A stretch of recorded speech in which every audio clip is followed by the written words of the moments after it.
This is the first version of the 10-channel DC flicker-free lighting system, and this is the updated version of the same device.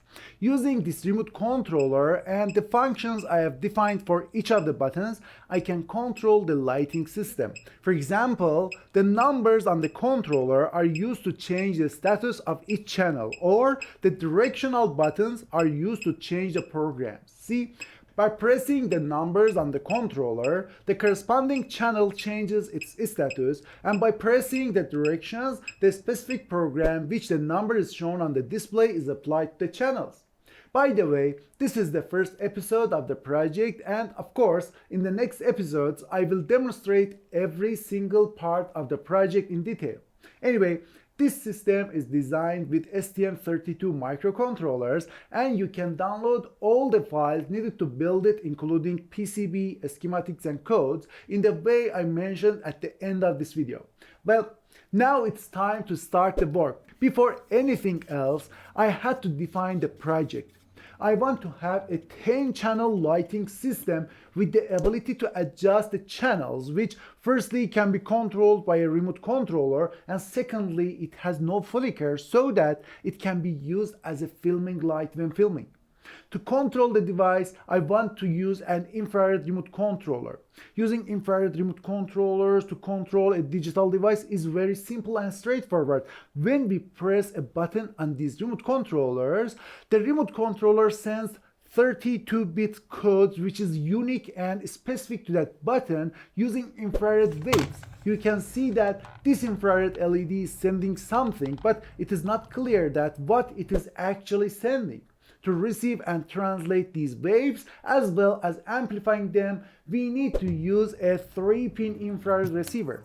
These receivers only need to apply a supply voltage, for example 5 volts, to start working so that they can deliver the code sent by the remote controller on the output pin.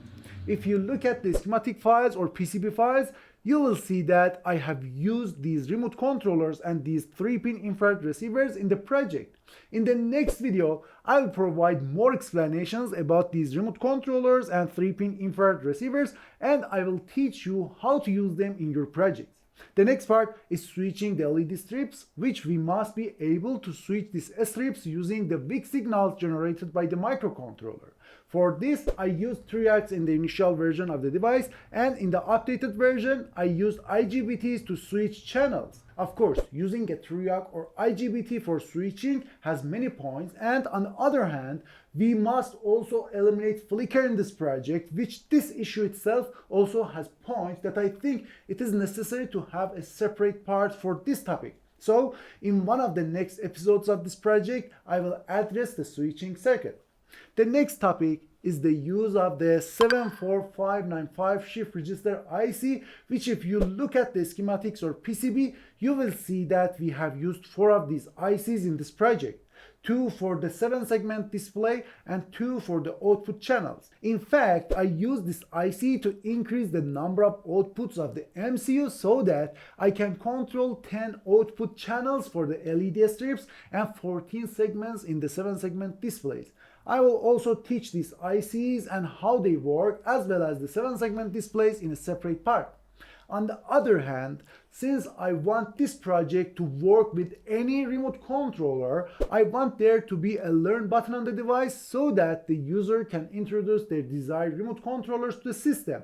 Since the code related to the remote controller must be stored somewhere so that we can later give commands to the system from the received codes and compare it with the code related to the remote controller, we must definitely consider an EEPROM memory for the system. On the other hand, I said earlier that pressing the numbers on the remote controller will cause the corresponding channel to change its state. This state change must remain in the system's memory, and the next time we change the program using the directional buttons, the previous state must remain in the system's memory. For this purpose, I use the AT24C32 IC, which is actually an EEPROM memory IC. We will definitely have a separate part for this IC as well, and finally, we have to write code for our system. I'll also explain the codes of this project in the last part so that I have covered almost all the details, and that's it. That's fine. Thanks for watching. By the way, you can get all the files including schematics, PCB and codes through the link that I put in the description of the video of the last part, not this one.